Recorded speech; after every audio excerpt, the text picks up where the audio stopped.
Hello दोस्तों, तो आज बात करते हैं मोहम्मद गोरी को 17 बार हराने वाले पृथ्वीराज चौहान की मौत कैसे हुई। कई इतिहासकारों का मानना है कि ऐसे कई भारतीय राजा हुए हैं जिनके इतिहास को अधूरा या गलत पढ़ाया जाता है, या कहूँ कि तथ्यों को छुपाया जाता है। उनमें से एक है पृथ्वीराज चौहान। इतिहास में हमें पढ़ाया जाता है कि लुटेरे शहाबुद्दीन मोहम्मद गोरी से पृथ्वीराज चौहान हार गए थे, लेकिन यह एक अधूरा सत्य है।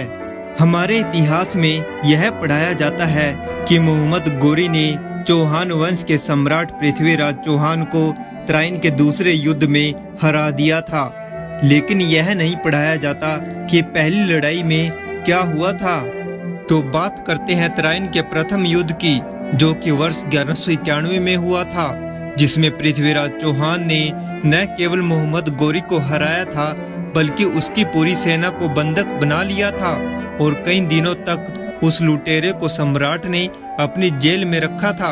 बाद में उसे और उसकी सेना पर दया करके उसे छोड़ दिया गया और उसे उसके देश लौटने का मौका दिया। कुछ इतिहासकार कहते हैं कि तराइन के प्रथम युद्ध में मोहम्मद गोरी की बुरी तरह हार हुई और उसकी सेना भाग खड़ी हुई थी। वह भी बुरी तरह से घायल होकर भाग गया था। कहते हैं कि लुटेरे गोरी की जान एक युवा खिलजी घुड़सवार ने बचाई थी।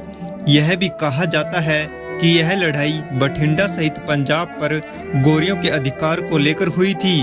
पृथ्वीराज पंजाब की धरती से उस लुटेरे के अधिकार को समाप्त करके राजपूतों का अधिकार स्थापित करना चाहते थे। मोहम्मद गोरी तराइन की पहली लड़ाई में बुरी तरह हारने और बंधक बना लेने और फिर छोड़े जाने के एक वर्ष बाद यानी 1192 में वह दोगुनी सेना लेकर पृथ्वीराज चौहान से लड़ने आया, लेकिन इसके बावजूद भी पृथ्वीराज चौहान को वह हरा नहीं सकता था। लेकिन इस दूसरे युद्ध में उसे कन्नौज के गद्दार राजा यानी जयचंद का साथ मिला। जयचंद ने दिल्ली की सत्ता हथियाने के लालच में एक क्रूर और धोखेबाज लुटेरे से हाथ मिला लिया था।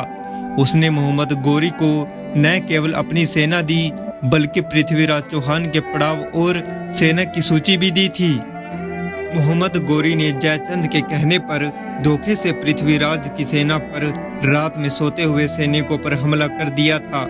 युद्ध में खूब रक्त बहा और अंत में धोखे से उसने यह जीत हासिल कर ली थी।